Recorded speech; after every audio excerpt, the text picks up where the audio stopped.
Muy buenas tardes a todos. Bienvenidos al Centro de Historias, bienvenidos al ciclo Conversaciones en torno al espacio y al tiempo. Este ciclo de conferencias está ligado de una forma intrínseca a la exposición que actualmente tenemos en curso en el Centro de Historias de Santiago Arranz, Espacios de Tiempo, la cual, entre otros muchísimos motivos, como es obvio, conmemoramos los 20 años del Centro de Historias. El ciclo, permíteme, Santiago, que utilice tus propias palabras para hacer definición del mismo, quién mejor para hacerlo. Es un ciclo de conferencias convocando a prestigiosos especialistas que desde el ángulo del arte y la filosofía abordarán interesantes cuestiones esenciales en torno al espacio y el tiempo en la creación. Hoy llegamos al ecuador del ciclo de conferencias. Se componía de un total de 5, esta es la tercera. Quedarán por delante un par más la próxima semana, viernes día 22 y el jueves, ya después de Semana Santa, el jueves día 4 de abril. En el día de hoy nos acompaña, permítame que les presente y agradezca su presencia, a Raúl Gabás, filósofo, traductor y profesor emérito de la Universidad Autónoma de Barcelona. Para nosotros es un honor su presencia, le agradecemos la misma y ya sin más dilación les agradecemos a todos ustedes su presencia y espero que, seguro que sí, la disfruten. Muchas gracias. Tiene la palabra, Raúl. Gracias. Es un día muy emotivo para mí y por eso si me corto no se extrañen. Porque hay muchas caras conocidas de hace muchísimo tiempo y volverse a encontrar es tema de la relación entre tiempo y ser. Y es una satisfacción también participar en esta exposición de Santiago Arranz, con quien tuve el honor de que me ilustrara unos cuentos que escribí en el Valle de Benasque y con gran genialidad en un mes lo hizo perfectamente. Lo admiro ni que fuera una encarnación de Plotino, porque tiene un repertorio de formas que explican perfectamente la constitución del mundo. Yo he visto los temas que iban sugiriendo que eran breves, pues digo, voy a escoger un tema breve también. Y como estoy un poco metido en el tiempo, digo, pues venga, el tiempo y la nada, que están ahí juntitos. Nuestra época se caracteriza por el positivismo, por el estudio de las relaciones entre datos observables.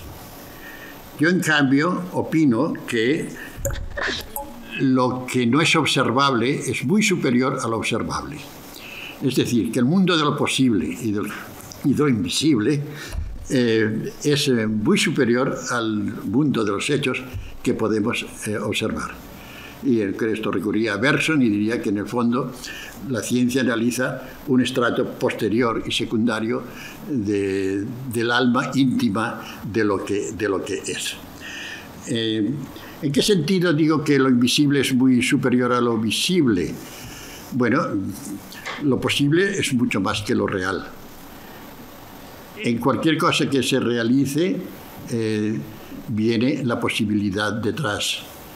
Los sentimientos sugieren mundos impresionantes y en el universo, ¿a qué puede dar origen el estado actual de las galaxias y de este firmamento que hay ahí? ¿Qué elan vital hierve en el fuego cósmico y a qué formas dará origen en el futuro? Nosotros lo veremos desde la permanencia en el tiempo. En nuestra vida somos como los bañistas. Nos sumergimos en el mar de la nada y desde allí salimos envueltos en gotas de futuro. En la política, dueña de nuestra época, tiene una importancia decisiva la negación del presente en aras de una posibilidad de futuro. O sea que no es que estén en ninguna parte esto de la posibilidad y del futuro, que no son, pero mueven todo. Si miramos a la historia, de nuevo nos vemos envueltos en negatividad. Entendemos por historia lo que ya ha pasado y por tanto ya no es. Pero eso que ya no es resulta apasionante como relato. El historiador cuenta lo que ya ha sido, sobre todo si influye en nuestro presente. En ese sentido, el historiador es un transportista de la nada, de lo que ya no es. Es decir, trae al presente eso que ya no es y que ha sido, por tanto, transportista de la nada. Tomemos otra figura de nuestra época, el futbolista, sobre todo el del Barça, que ahora se está animando. Bueno, pues, ¿qué hace cuando prepara el partido siguiente? Primero le reprende: aquello que has hecho, no deberías haber dejado pasar aquel balón, etcétera, etcétera. Y dice: bueno, y ahora vamos a programar lo que llegará. Se mueve entre un pasado y un futuro, y allí un presente tenso hacia esas dos direcciones.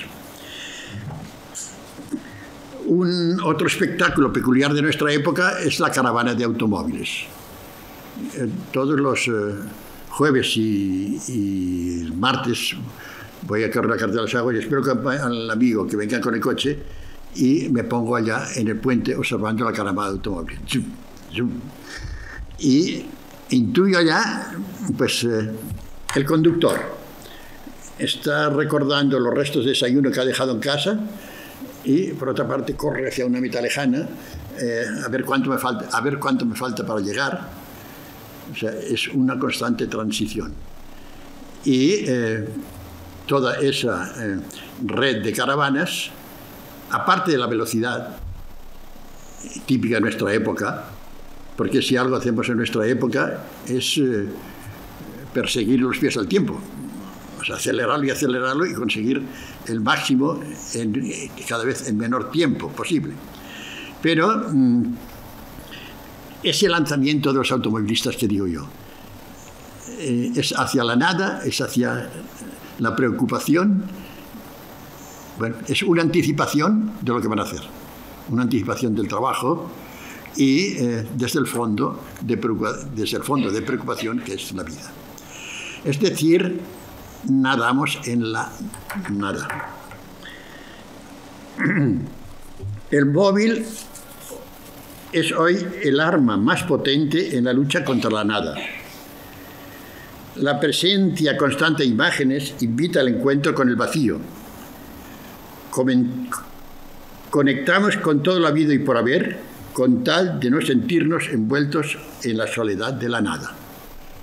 ¿En qué sentido? Bueno, yo esto intuyo, cada uno que intuya lo que quiera en el metro, pero me siento allá y ¿qué pasa? Pues que al mirar de frente o mirar a la frente no se les ocurre nada, y por tanto hay que correr a llenar este vacío. ¿Qué debería ocurrirse? Aquí esto es un tema muy de nuestra época. ¿En qué medida habría que cultivar más la imaginación y la capacidad de crearse algo por sí mismo, en lugar de tener que recurrir siempre al móvil? Tiempo y nada son dos términos pues muy familiares. Doy las gracias y me responden: de nada.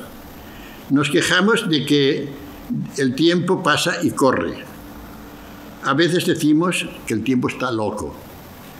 Nos comportamos con el tiempo y la nada en el nacimiento, la nada que llega como tiempo. El cumpleaños, el tiempo que transcurre. Defunciones, el tiempo que termina. En esas tres ocasiones, la vida es experimentada como algo misterioso.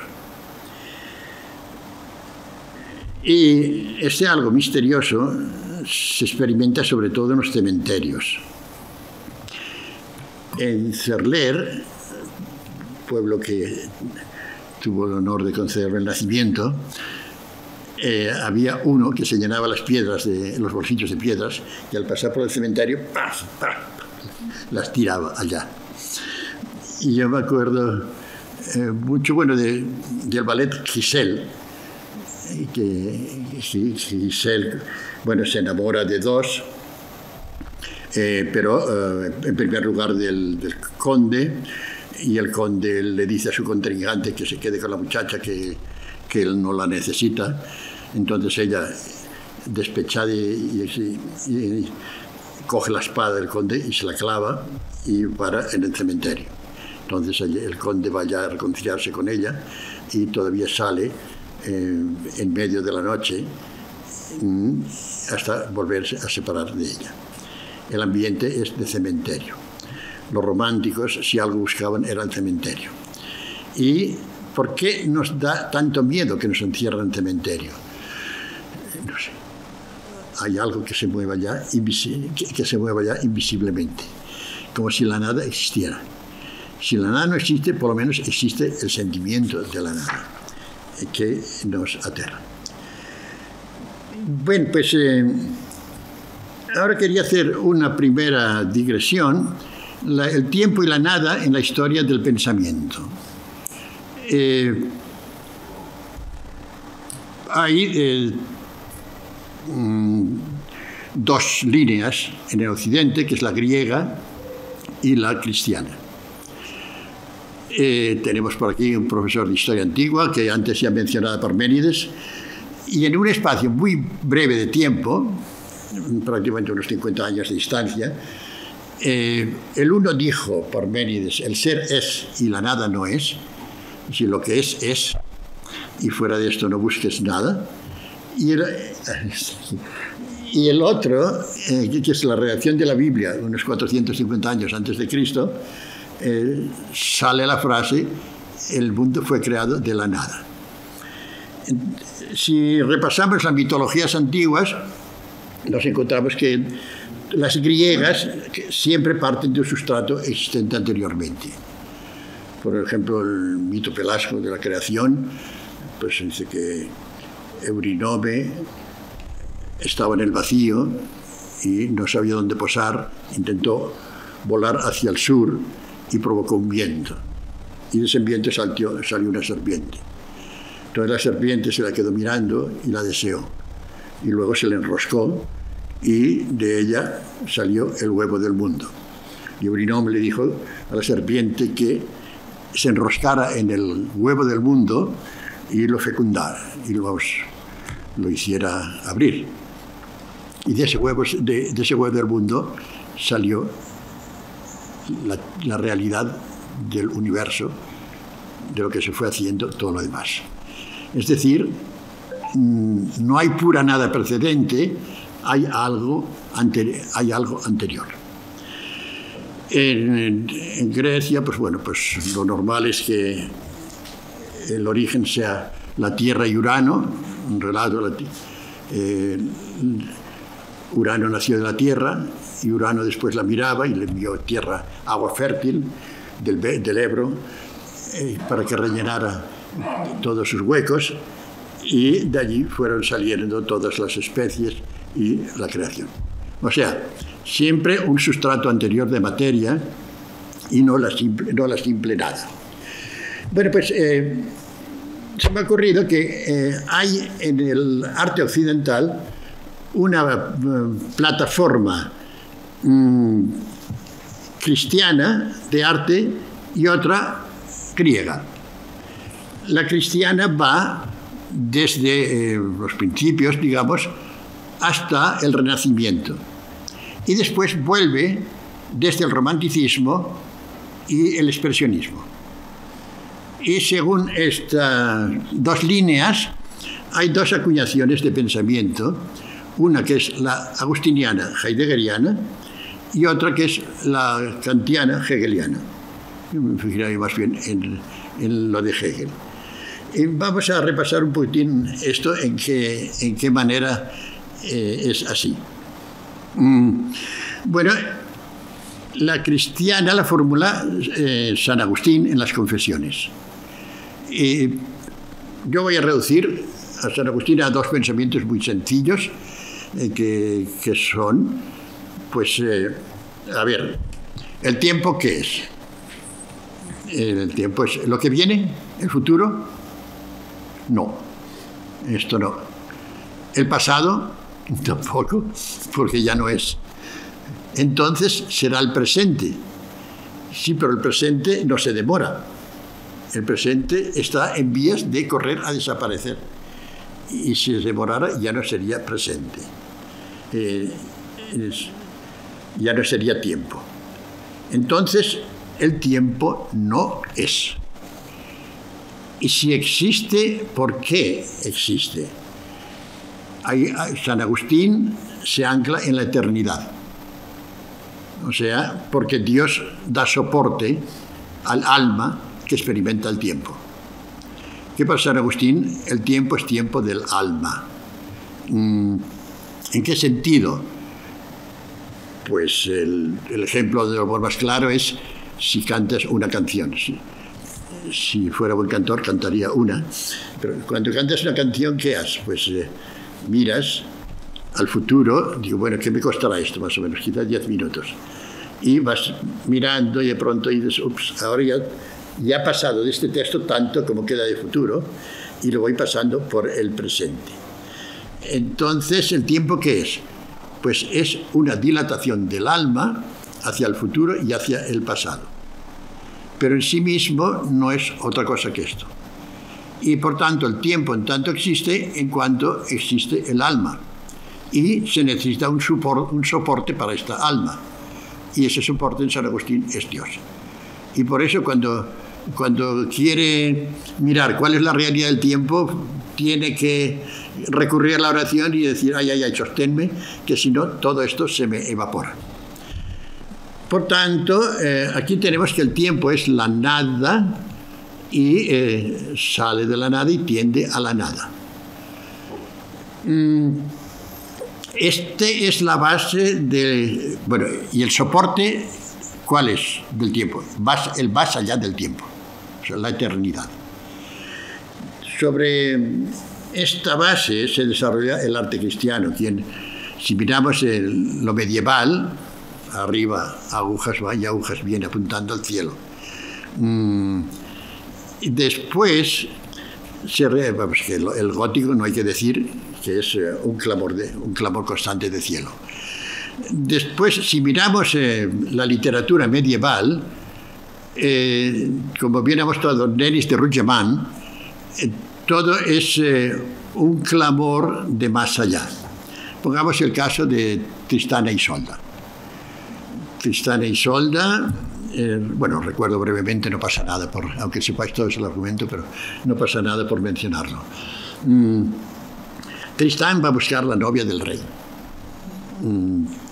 Y por el camino la encuentra bonita y se enamoran. Y entonces, pues cuando se instala en palacio, aquí hay una alcoba con una cortina corredora y aquí otra alcoba, y allí está Isolda y aquí está Tristán. Y Tristán por la noche pues le hace compañía a Isolda, pero en una forma muy casta. Ahora el rey sospecha porque un buen día aparece una mancha de sangre y supone que es una herida de Tristán que ha salido la sangre de allá. Automáticamente los destierra a los dos y los quiere matar. Pero Tristán escapa. E Isolda, cuando la llevan a matar, aparece Tristán en la playa vestido de mendigo y la tapa. Y ella se pone en sus brazos y cuando la van a someter al juicio de Dios, jura: nadie me ha tenido en sus brazos más que el rey y este mendigo que veis aquí. Como ha dicho la verdad, la someten al juicio de Dios y sale ilesa. Y por tanto se salva su vida. Entonces Tristán va al bosque, porque ha huido, y Isolda vuelve al bosque también, y allí conviven. Pero entre los dos tienen puesta una espada. Y el rey un día los descubre allá y ve la espada y lo entiende, y dice: anda, si todo era una ficción mía, si estos dos no han hecho nada, son la mar de inocentes. O sea que era un amor romántico. Pero entonces Tristán va mundo adelante, porque la Isolda se la lleva el rey. Va mundo adelante y hace su vida y conoce a otra Isolda. Bueno, pero un día sufre una herida y queda envenenado y está a punto de morir. Y cuando está a punto de morir, le dice a la Isolda que ahora tiene que desearía ver a la otra antes de morir. La llaman y la muy taimada le dice, bueno, le dan el signo, si viene Isolda, llevará velas blancas, si no viene, llevará velas negras. Y cuando se acerca al barco, la Isolda le dice, lleva velas negras. Y entonces Tristán cae a punto de morir. En esa llega la Isolda de verdad, lo ve, cae encima de él y los dos mueren. Bien, este es una pieza típica del arte cristiano. O sea, la satisfacción es en el más allá. La pasión es un incentivo para la muerte y la verdadera plenitud llega después. Esto inspira la mística medieval. Cantan a la señora puede ser la parte superior del alma o simplemente la Virgen.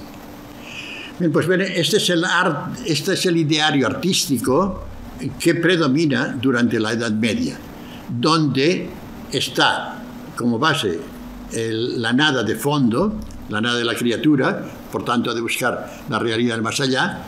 Se ejemplifica en el gótico, se ejemplifica en la novela y en el amor cortés, como que la dama perseguida es o el alma, o la parte superior del alma, o la Virgen, pero en cualquier caso es un amor místico que conduce al más allá. Bueno, como bien saben todos los presentes, viene ahora el Renacimiento.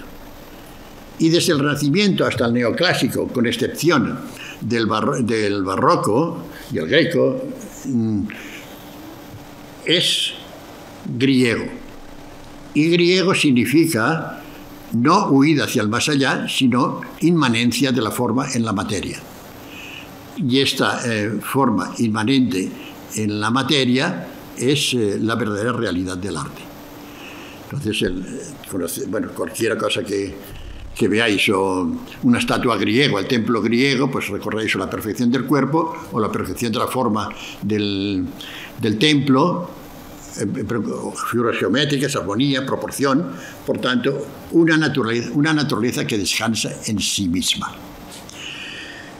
En filosofía tenemos un personaje que representa este arte.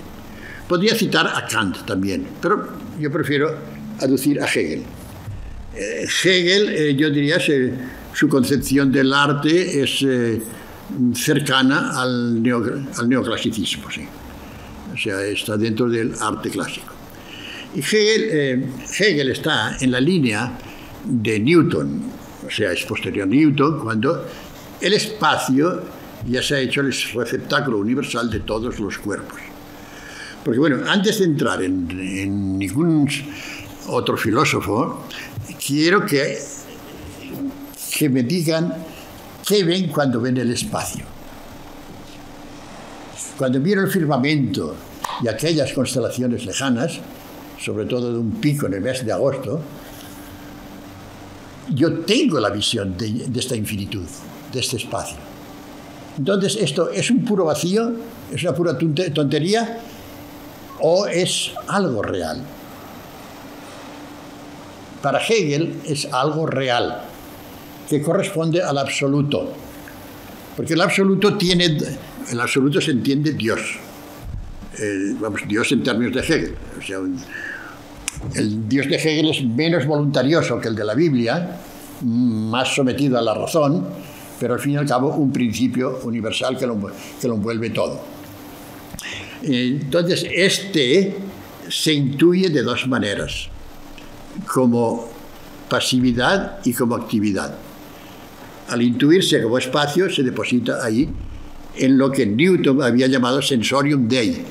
El espacio es absoluto, que es como el lugar donde Dios siente las cosas. Bueno, pues ese espacio infinito a lo Newton es el lugar donde el absoluto se deposita en su manera de verse exteriormente.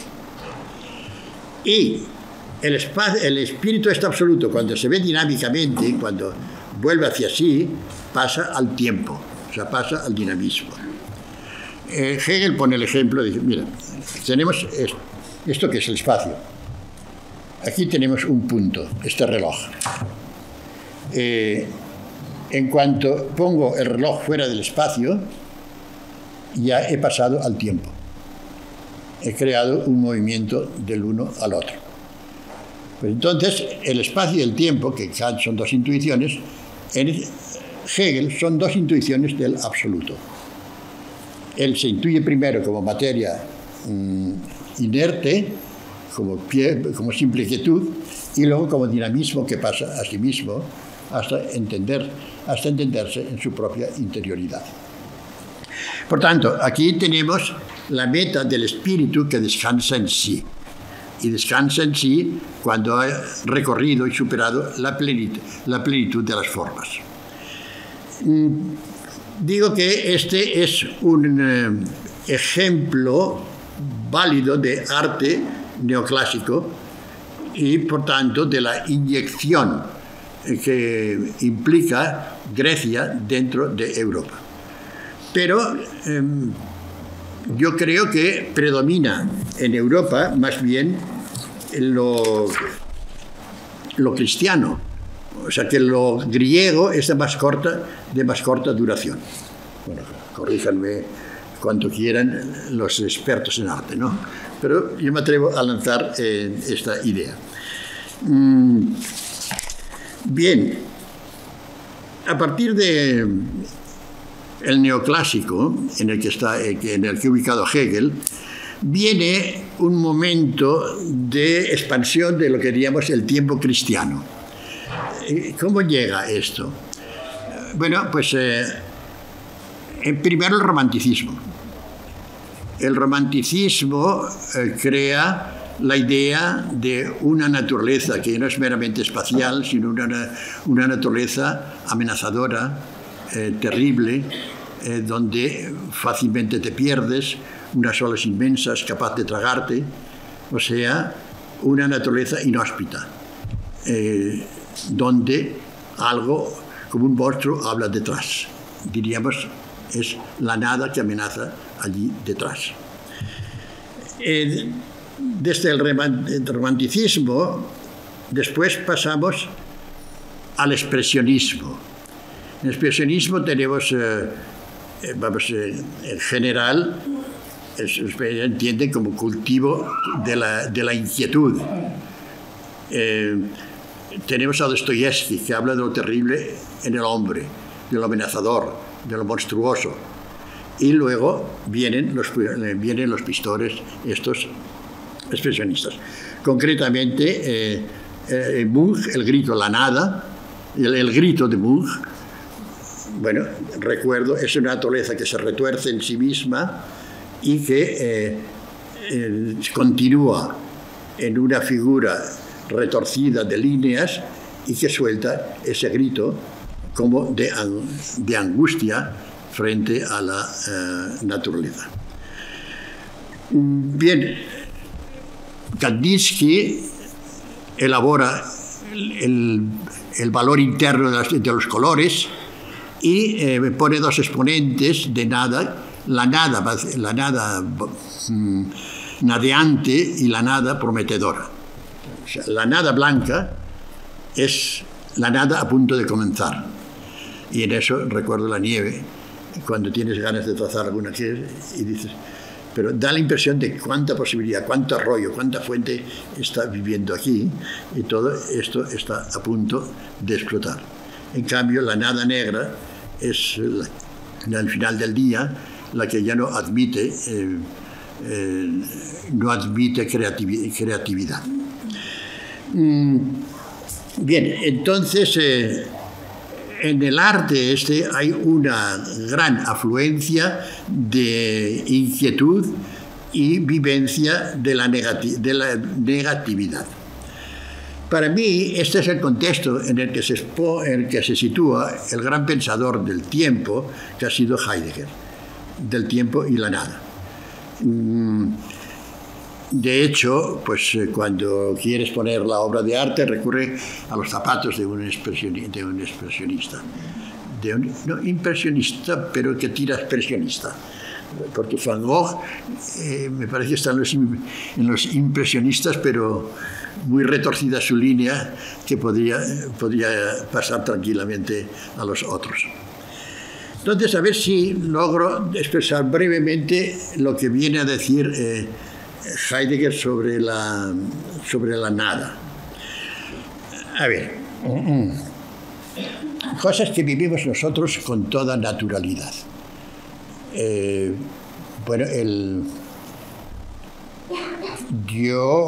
Oye, cuando me llevan a la escuela, chaval, estudia, espabilate, gánate la vida, sé bueno y trabaja, que tienes que ser algo, que no te lo van a regalar.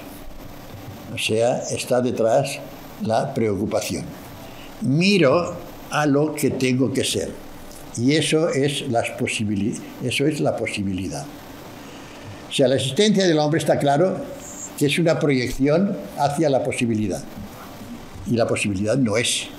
Como decía al principio, el mundo de lo posible es mucho más fuerte, mucho más amplio que el mundo de lo real. Entonces, si nos proyectamos hacia la posibilidad, es que caminamos hacia lo que no es. ¿Y cómo es este caminar hacia lo que no es? Bueno, en toda la existencia, según he expuesto con el joven que va a la escuela y el opositor que va a sacarse su cátedra en Madrid y el que oposita para inspector de Hacienda, todos miran a su posibilidad futura, a lo que no tienen. Por tanto, están proyectados hacia un no ser, están proyectados hacia la nada. La proyección más clara hacia la nada es, por supuesto, caminamos hacia la muerte. O sea, nuestra vida tiene fin y hemos de morir. Y esto es una negación patente de nuestra existencia, de nuestra realidad. Pero nada y tiempo forman una unidad muy deliciosa, bueno, muy clara. Es que la mirada de la muerte es el no ser, pero mirada a la muerte que llega es el no ser que viene. Y por tanto es una realidad que viene. Entonces, Heidegger muestra primero la muerte como horizonte de nuestra vida, pero luego pasa al tiempo que hay detrás de la muerte. Pues la muerte en cuanto advenidera es la temporalidad. Entonces la temporalidad para Heidegger es este futuro que no es y que llega, y al llegar sobre el presente lo anonada y al anonadarlo lo hace futuro, porque lo reitera, o sea, lo prepara para una nueva actualización. Bueno, esto es la historia. La historia es un tiempo, porque la historia es, en cierta manera, al revés. Extraemos al pasado lo que ya no es y le damos presente.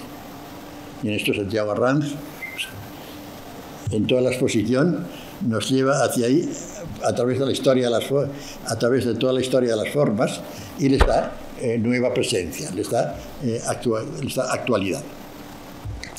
Bien, entonces la mirada de la muerte es una mirada a la nada, pero una nada real que llega, y llega como futuro, llega como temporalidad.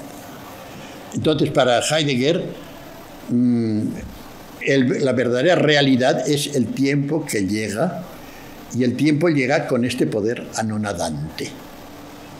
O sea, anonadante en el sentido de que hace pasar las cosas y les quita actualidad. Pero al mismo tiempo, al volver sobre las cosas que ya no son, les vuelve a revocar en su nada y las vuelve a hacer presente. Y esto es la historicidad. Esto es lo que dice en Ser y Tiempo, resumido muy resumido. Después, si alguien quiere preguntar, podemos extendernos más. En otros tratados, como posteriormente, aborda el tema de la nada y él dice que la nada, en el fondo, es el ser. O sea, la nada es el no ente. Ente es todo esto. Pero todo esto ha surgido y todo esto puede desaparecer. El surgir y desaparecer de todo esto es el ser. Y el ser, para hacer aparecer y desaparecer, tiene que implicar la nada. Por tanto, casi ya lo tenemos, ya se nos escape.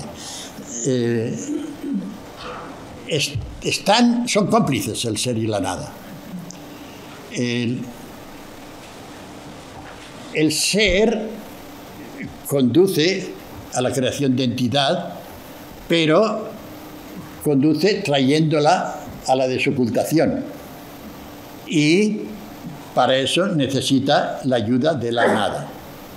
Porque cuando volvemos sobre la historia y queremos recuperar algo de historia para el presente, tenemos que quitarle una capa de encima. Tenemos que anonadar algo que ya no es actual. Y anonadando eso que ya no es actual, la traemos al presente. Bien, esto es más o menos lo que dice Heidegger sobre el ser y la nada. Entonces, están íntimamente relacionados porque el ser es la negación del ente, la negación de todo esto concreto. Y el ente determinado son estas cosas que aparecen.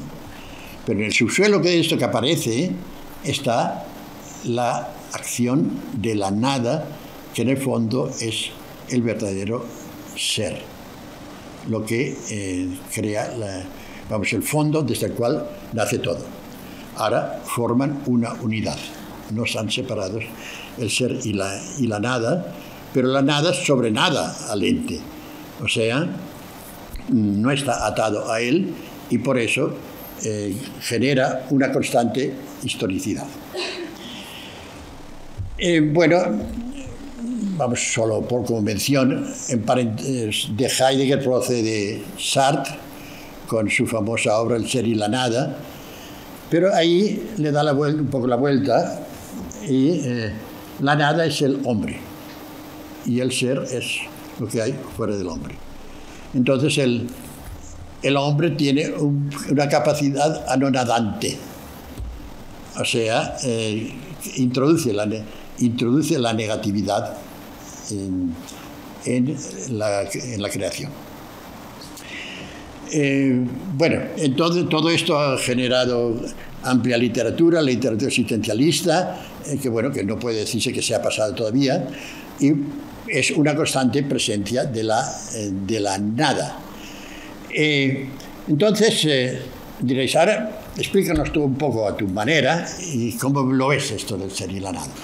Bueno, ya casi, Heidegger ya me ha quitado las palabras casi, pero sí lo veo realmente como que el tiempo es el advenir, es lo que llega.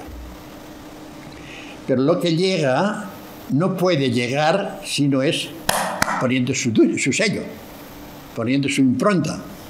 Y esta impronta que pone es la destrucción de la historia. O sea, es la negatividad que aplica. Es una imagen muy bonita cuando en el otoño viene el vendaval y se lleva todas las hierbas y deja el campo libre y las hierbas las deja escondidas allá junto a un arbolito y ya queda toda la primavera preparada. Bueno, pues así llega el ser, en forma de aniquilación, en forma de destrucción de lo que ya es.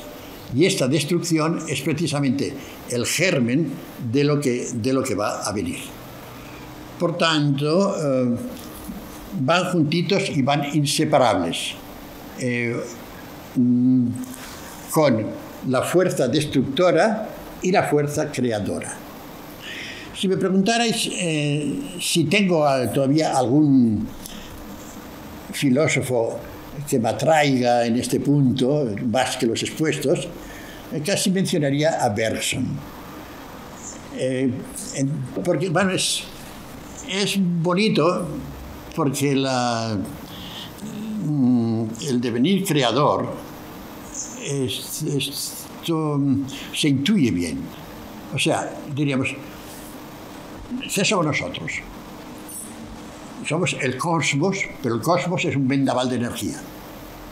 Y este vendaval de energía entra en nosotros como potencia vital, como ilusión de ser, como ilusión de hacer. Entonces, el vendaval está constantemente presente en nosotros, solo que dejamos ahí unos restos que ya han perdido su energía creadora. Y esos restos que han perdido la energía creadora son el espacio, son la materia. Pero el vendaval creador sigue adelante en cada pintor, en cada pensador, en cada alma que surge. Esto me resulta francamente simpático, pero me crea una pequeña dificultad. Y es que cuando me duele la pierna, ¿qué pasa? O sea, el dolor, la inanición,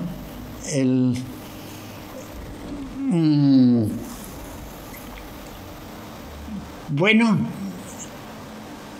sería cuestión de si podemos ser optimistas y decir que la elaboración personal del tema del tiempo y la nada puede darnos energía para sentirnos bersonianos y sentir en los momentos de decadencia esa plenitud.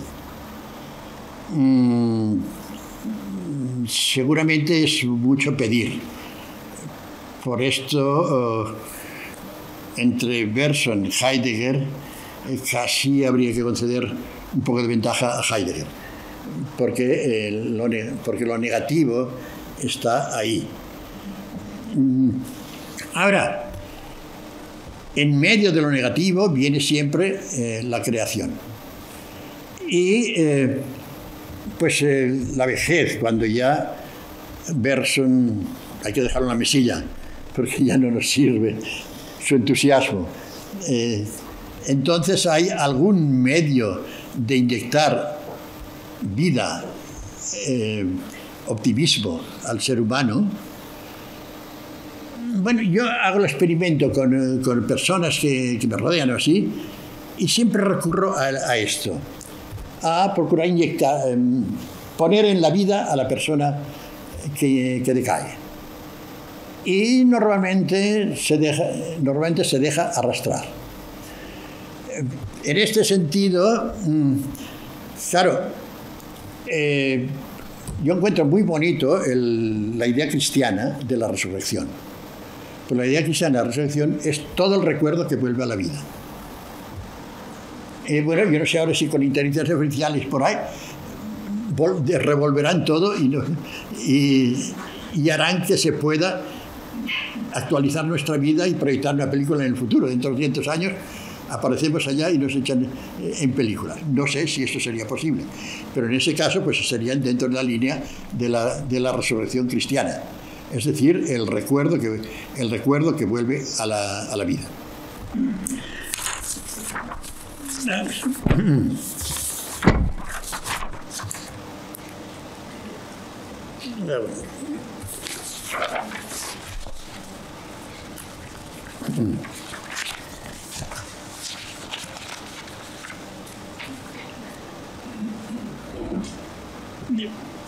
Los artistas son amantes del silencio.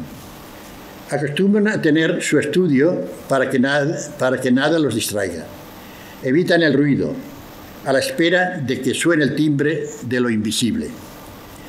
Ellos intuyen la ilusión del tiempo que llega y le dan palabra, forma, color, sonido. Cada día van a la estación del tren por si llega algún pasajero desconocido. El pensador entra una y otra vez en la galería del cerebro, esperando que de su techo caiga una imagen, una ocurrencia, un relámpago, una revelación. El tiempo genera, degenera y regenera, futuro, pasado y nuevo presente. Pero los tiempos no están separados, sino compenetrados. Por eso, un recuerdo, un reencuentro, puede hacer que explote un recuerdo emocionado. De ahí nace la fe más arraigada en el tiempo, que he dicho, el cristianismo, la resurrección. El tiempo no es inflexible, es renovable, admite el perdón. Llega acompañado del poder anonadante de la nada. La nada gotea como la lluvia, lava el polvo adherido a los pétalos de la flor y le entrega el espacio del nuevo amanecer. Estamos hablando del tiempo en este centro dedicado a la historia. La historia da presencia a lo que fue, a las ruinas de los imperios, al subsuelo de las ideas, al subsuelo de la decadencia, a las fuerzas que construyen las naciones. La desintegración de los tiempos, un futuro sin pasado, es tan peligroso como la desintegración atómica. Y creo que nosotros corremos un poquitín este peligro. O sea, puro futurismo sin atención al pasado. En este momento, en que han fallado la cantidad de las ideas que tienen vigencia, corremos el peligro de caer en un vacío. No hay puente más prodigioso que la transición de la nada al ser y del ser a la nada. He pasado muchas horas en ese puente. Me he familiarizado con él y creo que me atreveré a cruzarlo. El tiempo es prodigioso y en el día de hoy le agradezco la dádiva del encuentro con los aquí presentes, en particular con algunos que fueron uno intenso de un pasado muy remoto. A todos nos gusta celebrar el cumpleaños. ¿Qué es lo celebrado? La llegada de alguien que no estaba ahí. O sea, celebramos la transición de la nada al ser, de la ausencia a la presencia. Y dentro de esa estela nos gustan las presentaciones, sobre todo cuando nos presentan cosas inesperadas. En el nacimiento, los familiares se preguntan con el aliento contenido, a ver qué cara tiene. Eso que todavía no es, llegará como una de las infinitas caras posibles. Y aquí hay uno de mis temas admirados, que es la infinita novedad de las individualidades. El hecho de que ves todos los millones de chinitos y japoneses y que te pudieras, pero uno se distingue de otro y tiene su perfecta individualidad. Por tanto, en el tiempo mora una creatividad infinita y una capacidad de destruirlo eso. Y con la destrucción, la nueva creación. O sea que me gustaría combinar un poquitín a Bergson con Heidegger, en el sentido de que la nada es real, pero al mismo tiempo el poder creador que actúa a través de ella es sumamente original y potente. La imaginación es mendiga de lo novedoso. El que tiene imaginación es persona interesante, es creativa. Trabaja en la cantera de la nada. El comerciante y el contertulio han de traer alguna novedad. Nuestros medios de comunicación funcionan gracias a un sistema de cables. Las personas interesantes tienen chispa gracias a la conexión con el cable de la nada, de lo que por lo menos todavía no es. Lo que no es, pero puede venir, tiene un aspecto lisonjero, atractivo. Los niños andan sedientes de esa nada creativa que envuelven todas las cosas. Por eso procuramos alejarnos de la otra cara de la nada, la destructiva, la que aparece en la muerte. La vida es una flecha entre dos nadas. Tiene cara atractiva en su origen y terrorífica en su final.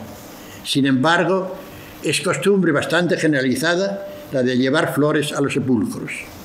¿Por qué poner flores en manos de una nada destructiva?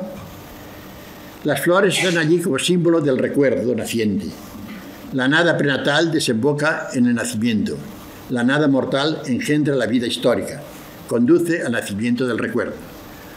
Por tanto, la nada es el verdadero ave fénix que desde sus propias cenizas renace como relato.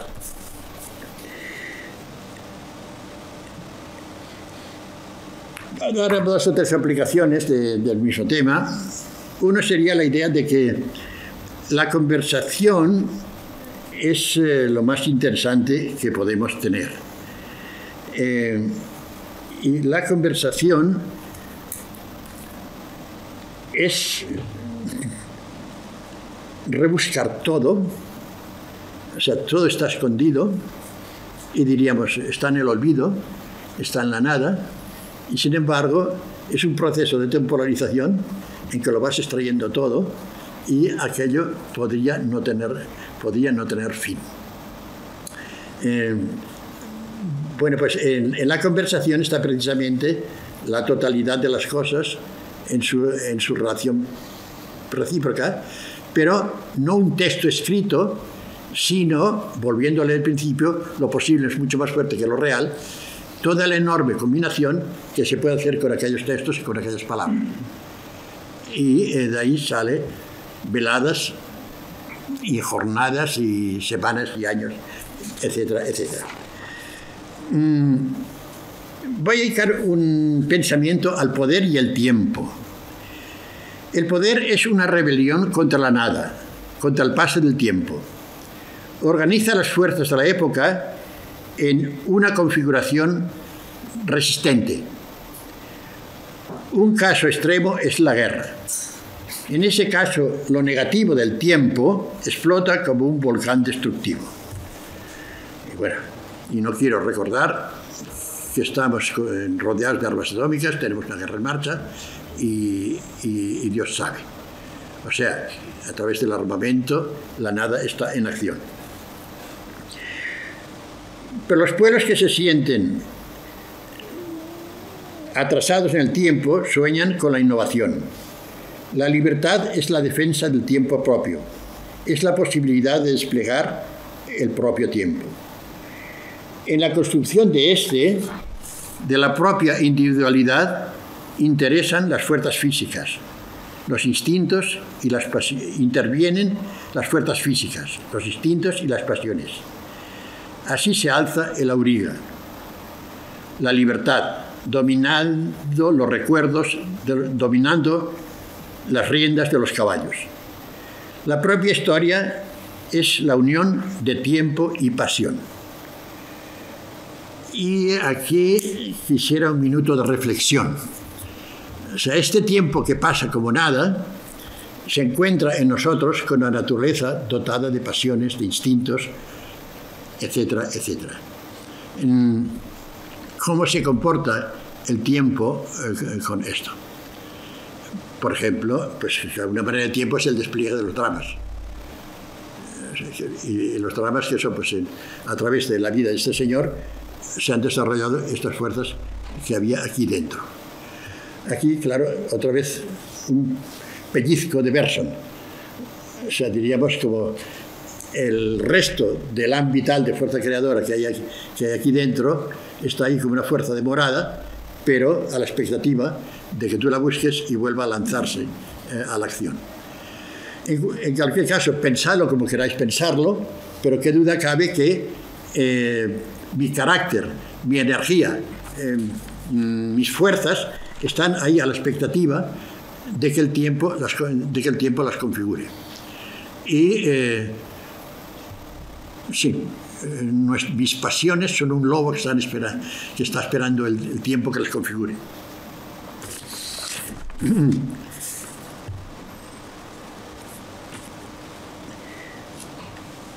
Nuestra sociedad sufre por la rapidez del tiempo, por un tiempo que no se demora.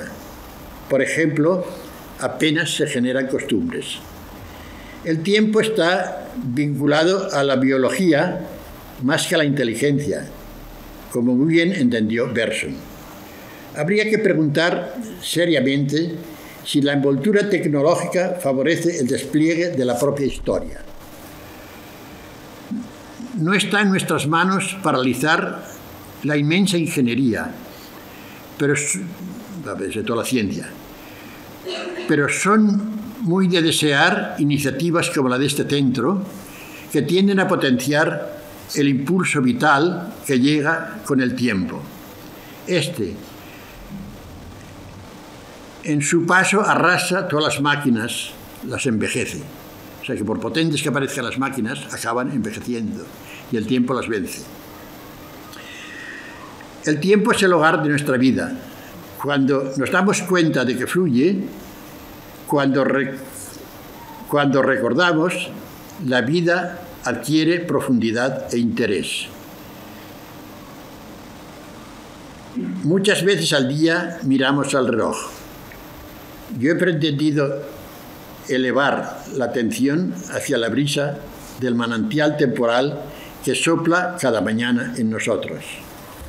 La técnica puede ayudar mucho a la vida humana, pero la alegría de contemplar el goteo del tiempo está reservada a la vida misma. Que este goteo se alarga y no lleguemos a cansarnos de él.